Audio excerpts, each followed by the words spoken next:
What's up, Roxstars? It's Rox, and I'm coming to you today with a review for Love and Hip Hop Hollywood Season 4, Episode 2. Before we get started, I am feeling pretty good because I have been having such a hard time getting in touch with any of the fucking administration at the university that Joseph will be attending, and it has kept me very frustrated pretty much this whole summer. And I finally was able to reach somebody in the financial aid area. Helped me so immensely, and I am so glad that I finally feel like I got some shit done, because I was like, we about to be down there on Saturday, child, and I need to know, make sure that everything is taken care of. I don't want no hidden surprises when I fucking get down there. So I was just trying to get everything taken care of. Anyway, I got that done, so a huge relief, because nigga, I need to, I got to know. I can't be, I'm not a go with the flow kind of person. I need to know what the fuck is going on so I can make plans accordingly. Okay, so I'm feeling good, y'all. These damn reviews, we gonna get through this shit today. Let's get to it, shall we?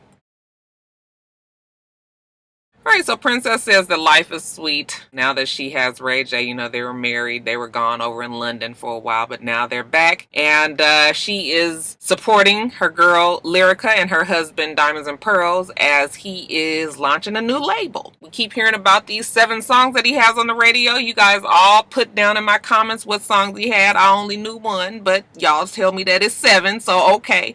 Not gonna knock his hustle, not gonna knock his talent. Obviously, the boy is doing well for himself and has some talent. Good for him, good for Lyrica. He is now performing, though. Yes, he's an artist as well. He on the stage doing a song called Toot That Woe Woe. Now, while we there, we get yet another new nigga. This one named Solo Lucci. Okay, and I looked at him, I said, ugh. He is so not Los Angeles. He has to stick out like a sore thumb. Don't nobody fucking look like that out in Los Angeles. Now, here in Atlanta, there's quite a few people. But what the fuck is going on? Like, ugly must be in these days. You guys cannot tell me that you guys think that this guy is cute. He is ugly. Like, why are these cute girls trying to get just because they rappers? Because look, put me up on game what exactly is going on, because these rappers ain't even paid like they was back in the day. Okay, you get these one-hit wonders and all of that. So I'm just so not understanding why. You just look at him, he look like he stink. Ooh. Anyway, he's seeing Alexa. She said they've been seeing each other for about a month now, and child, I guess I can't imagine there being much patience for that. Los Angeles. He gonna tell Ray J that he ain't seen him since the wedding. I said, motherfucker, you is a lie. You ain't never seen no Ray J, Mona. Quit trying to pull it today. But Ray tells us, I ran into Solo the other day at the studio with Chris Brown, and ever since I introduced Alexis to Princess, they've been bonding. Of course they have. We gotta connect them some kind of way, right, Mona? Anyways, Princess is trying to get pregnant. We already know that. Okay, she might be preggers now. Okay, bitch, not with them 16 sperms that Ray J got. When Ray J goes off to get them some drinks, she want water. Alexis tells us that she might be pregnant too from the nigga that she been with for a month, the ugly one. I looked at Alexis a long time too, and I was like, oh, she's not as cute as I thought. Now, she ain't ugly. She not ugly. Okay, but her face is a little different as well. But the whole time they was talking, I was just like, child, what the fuck? Why are you trying to get pregnant by that thing anyway? Fuck, you fucking with no damn condom of protection? Child, anyway. Diamonds and Pearls, baby. He didn't upgrade it, nigga. He got on a gold mesh scarf. It's laying so delicately on his, he still got his pearl earrings on, but yeah, he changed it up for y'all motherfuckers, okay? And he feeling himself. Everybody is feeling the music, okay? We see Big Lyrica, she there. I was disappointed not to see Mama Dap, and then all of a sudden there she was, all in her purple hair glory. I said, oh, she got the same wig maker that, Lyrica got. Big Lyrica, she want to know when is, Lil Lyrica's music coming out, and, Diamonds and Pearls said, fuck, we got to ride this wave that I'm on right now. I got 7 songs on the radio. Plus, he got other artists. Okay, one of them being this rapper chick that he want to put out, and Lyrica's like, we not putting out nobody else. Definitely not no chick until we do Lyrica's project. That only makes sense. I said, girl, don't fall for the shit now. We seen what happened when Omarion and April, right? Kept on telling April to just wait a minute. In the meantime, she spit out 2 babies, ain't put nothing out on her fucking career. Got off the show and everything. So I'm just like, Lyrica, don't let this nigga smash on your dreams. You got real talent. We've seen it. Now later on, Ray J and Safari is in the studio. You know, Hazel, she's on the mic. Child, I couldn't even be bothered with that fucking song. But whatever it was, you know, they thought it was hot. You know, I feel real bad because I was being shady about Hazel, but I'm gonna have to get serious. Like, I gave her a dope ass beat. And Safari was just like, yeah, this is what it is right here. Okay, they groove into the song, child, whatever. Not quite sure we was listening to the same shit, but if you say so, I guess. And while they there talking, Cisco walk in. I said, oh shit, it's the AAW, the administrator of ass whippings. Okay, from the Creep Squad. Cisco say that, you know, he got to try to separate himself from that whole position, AAW and the Creep Squad. Come bring it on down to Hollywood. And, you know, maybe these people will look at him differently. You know, Ray J and Safari was at the studio, so he went on down there to partake in some brotherhood fellowship as well. Hazel comes out the studio, and, you know, she's just like, yeah, you know, when Ray J calls, you know, I jump because he's a legend in Los Angeles. I was just like, oh, shut up. Like he's a legend for music? Child, Ray J is a legend for fuck shit. She want to know when her and Safari gonna work together. Safari's like, yeah, I got this girl named Chanel West Coast, and she needs some help with her image and the business side, so maybe I'll be contacting you for that. She's like, okay, that's what's up. Well, let me go. So then they sit down, the boys, and they just talking. Ray J starts off, listen, I'm trying to get my wife pregnant. And we all bet whoever had the lowest sperm count had to get in the studio with Hazel. And of course, Ray J lost, even though Safari is there too. And that's all because he's about 8 million short on the sperm. How am I supposed to tell my wife that my soldiers ain't shooting down there? So I guess he gonna have a girl thinking all season that, you know, something wrong with her and that's why she can't get pregnant. I said, Ray J, you ain't shit. But enough about us. What's going on with you, Cisco? Well, Cisco's down here. You know, he dating this new girl called Tiara. You know, they both are like, oh shit. Ray J was like, me and Tiara was terrible together, but hopefully she can find happiness with Cisco. He tells Cisco that she's a good girl. She just needs somebody to save her. I said, oh really? Captain Save a Hoe? Cisco, are you up to the job? And then speaking of Princess Child, I forgot all about that needy ass, ain't having no friends princess. Okay, once again, she feel like Ray J is always at work and she can't get no attention from him. She can't get no support from him. I said, somebody be this girlfriend. I know Ray J got to be tired of always holding Princess together. Let's put Princess and Brandy together. It's more of the same story. She didn't have no family. She wasn't close to her parents. Okay, so this is her chance at a family, you know, having a baby with Ray J, and she wants to fight for it. She takes a little pregnancy test and it is negative. We already knew that. Okay, I'm not laughing. This is all very serious, you guys. She goes in there and she shows him the stick. He's at the studio and, you know, she's just like, again, it's negative. And he was like, it's okay, baby. We gonna try again. If it don't happen from them trying again, then they'll turn to other options because, you know, there's no way that they're not gonna be able to have this baby together. So keep a chin up, princess. Now jumping over to Lyrica in Diamonds and Pearls. Lyrica's in the studio, and it was an interesting song. I was like, I would like to hear more of that. She's working with her husband. She's happy. They got her project in motion, and he's telling her what she needs to do to kind of make the song better. Somebody comes to the studio. He says, baby, I'm going to take this meeting real quick. I'll be right back. Wait a minute. Where you going? We in the studio. Just work on what I told you. I'm going to be right back. It's a real quick meeting. Okay, so he goes out to his quick meeting, and it turns out it is the rapper chick that he told us that he wanted to sign originally. Okay, evidently she is Ty Dolla $ign's younger sister. Her name is Angel. So, and she's supposed to be pretty dope, and, you know, he wants to sign her. You know, she's there with her manager, and he says, but I can't. And I'll tell you why in a second. So then he goes out the room, and he comes back with Lyrica, and he was just like, yeah, this is Angel. This is the rapper chick that I told you I wanted to sign, and my wife is going to tell you why I can't sign Angel. Okay, and Lyrica was like, oh. So this is how we doing fuck nigga shit today, huh? Okay, you gonna put the shit on me? Okay, fine. Listen, no disrespect to you. I'm sure you're very talented and all of that. But I am the only female artist at whatever the fuck the name they label is right now. Diamonds and Pearls ain't got time to be fucking with you because he ain't putting my shit out, okay? The manager, she was just like, what? Okay, now this is not what he been telling us all this time. It's like a waste of time. We done came down here with this bullshit. And Lyrical's like, yeah, I understand that, but yeah, we not signing you. And she was just like, well, do you feel threatened? And she was just like, no, there is no threat. And see, this whole conversation is going crazy because I'm mad at Diamonds and Pearls. Fuck, you got your wife up here telling these people, you supposed to be a big boss, nigga, with these 7 fucking songs on the radio.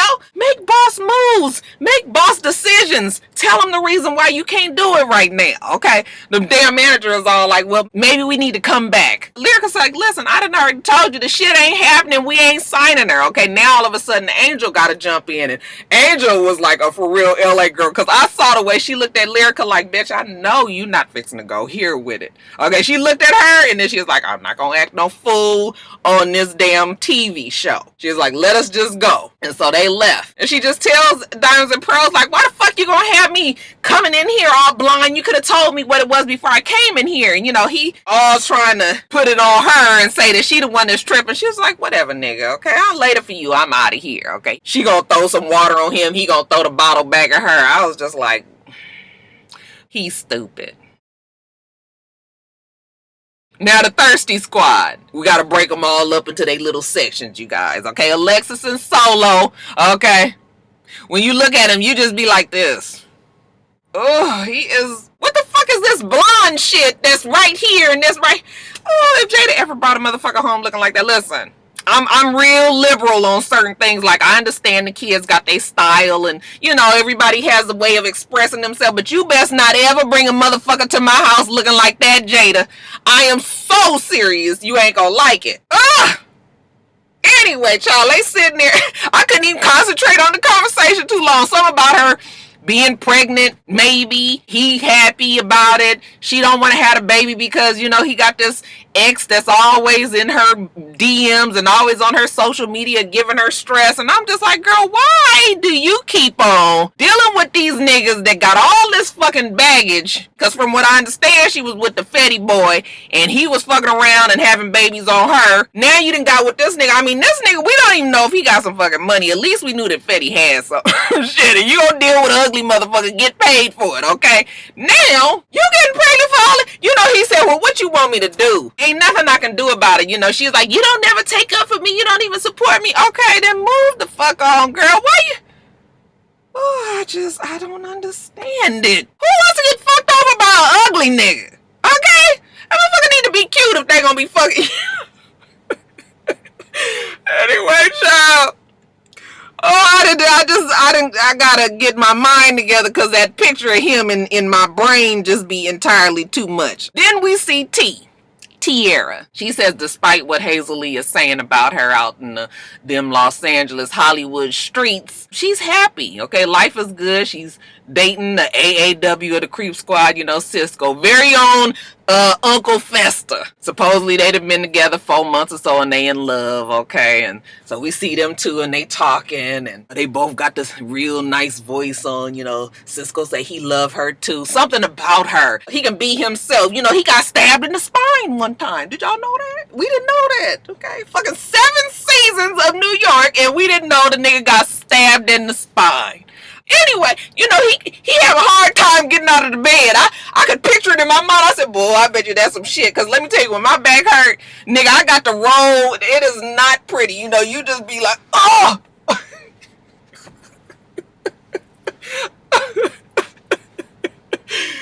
Oh, shit.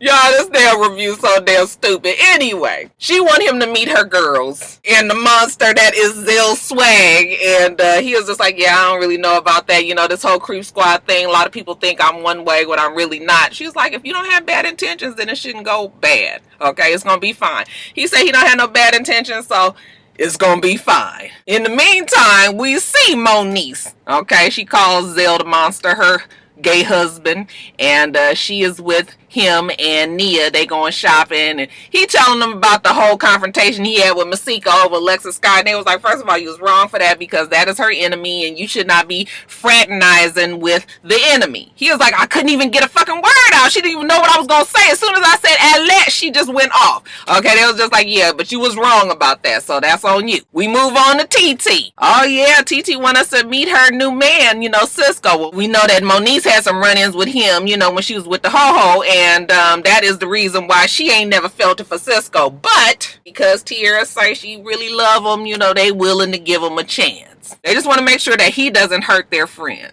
So the evening comes when they are all going to meet. Cisco says that he's had some bad times with Moniece in New York, but you know what? That was not the real Cisco. She gonna get the real one tonight. Moniece even agrees. Yeah, that shit happened, you know, back when she was with Rich Dollars, but now, you know, she's willing to let bygones be bygones. You know, it's a fresh slate from here on out. So they sit on down and they start grilling Cisco. Now listen, Cisco ain't never been my favorite either, but motherfucker, I am grown. What you not gonna do is sit up here and ask me 15,000 fucking questions. I thought we was going to dinner and have some damn drinks. Can a motherfucker get an appetizer? Where the goddamn spinach and artichoke dip? Y'all already all up in my fucking grill. Like, you not gonna do that to me. So I would have been defensive immediately as well. And then, of course, Zelda Monster, all of a sudden, he just all got a whole bunch of shit about Cisco crying and all that shit. Like, did you really think, as this gay, messy-ass man, that you was gonna be able to kind of talk to this straight, overly emotional New York nigga that's... No! It wasn't gonna work. So Cisco was just like, you know what, I'm gonna leave because he got a problem with me and I'm gonna fuck his ass up. So let me just get away from here because he's the AAW, remember? You know, Tierra, all of a sudden she's stone drunk. Now, nigga, you done had 2 drinks and you already, you know, that fake slur. I done been drunk plenty of times. I've been around drunk people plenty of times. I know what a fucking drunk person sounds like. You know, but when you talking like this, you guys are not supporting me. I was just like, Mona, bitch, you was really doing the most tonight. And they're all like, no, we're not trying to, you know, hurt you. We always gonna be there for you. We always, you know, we don't pick you up when you fall down and all that. You know, Zelda Monster apologized. He shouldn't have did what he did. Go after your man, girl. Bring him back in here. I was like, that nigga ain't coming back in there. Not with that shit. Fuck y'all think this is? Okay, so then she go out there and she was just like, I'm sorry, they shouldn't have been like that. And he was just like, I'm leaving. Now you can either go on back in there with your friends or you can come on with me. And at first she's talking all this nonsense babble, you know, and I was like, oh no, that's a little bit better on the drunk acting. Still not convincing, but he was just like, what are you talking about? Okay, come on, let's go. And she says, okay, I'm gonna go with you. Okay, we gonna go this way, we gonna go that way. Next thing you know, they walking away and she's stumbling down the street and he was just like, what is wrong with you? She's fucking drunk. Or she's at least acting like it, Cisco. Get with the program. Where the script at, Mona? And then lastly, you guys, Safari at his coconut oil launching event. He said he got the baddest coconut oil out there. Nigga, isn't coconut oil just coconut oil?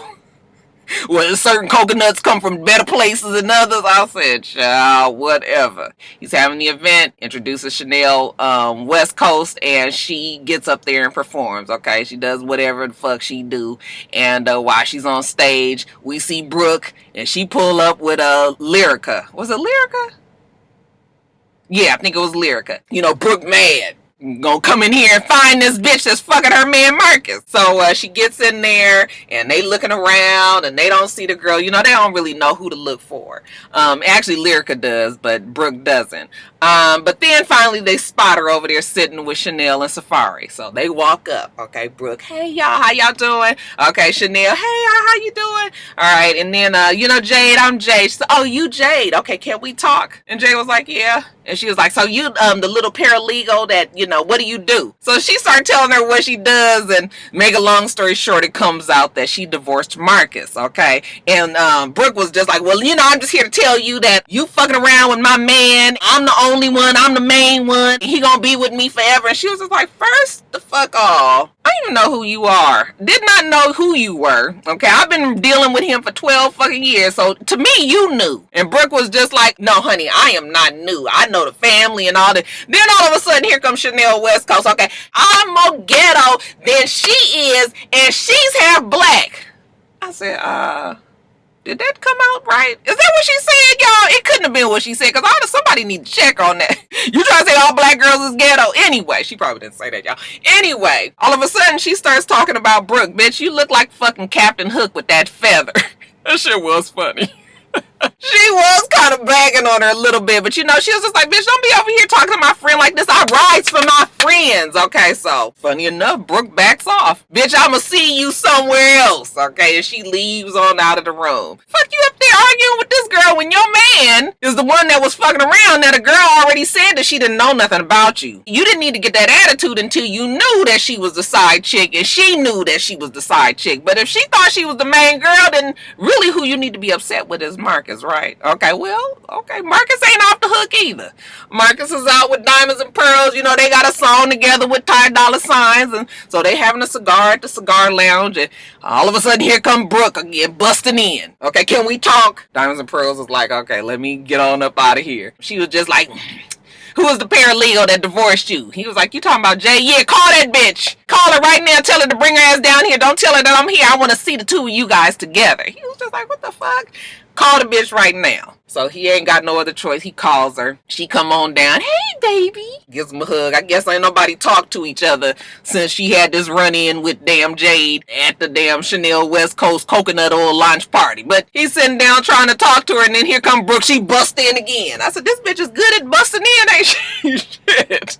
She was just like, I'm gonna stay over here because I don't want to get fucked up. But you need to know that that's my man, baby. Tell him who I am. Tell him who I am. So he says, this is my girl. I love her. This is the person I'm going to be with forever. And I said, Mona, what you not going to do, bitch, is Willie Taylor us to death. Okay, here's the same story. All of a sudden, Marcus don't see it for Jade. Oh, you was never my type. I didn't never really want to be with you, yet you've been fucking with this girl for 12 years. Jade is molded. Now Marcus don't want to be with her. So that's over. Then when Brooke and Marcus leave out, you know, Brooke breaks up with Marcus. I did what I came to do today. Okay, make sure that you guys wasn't together no more. But we are over.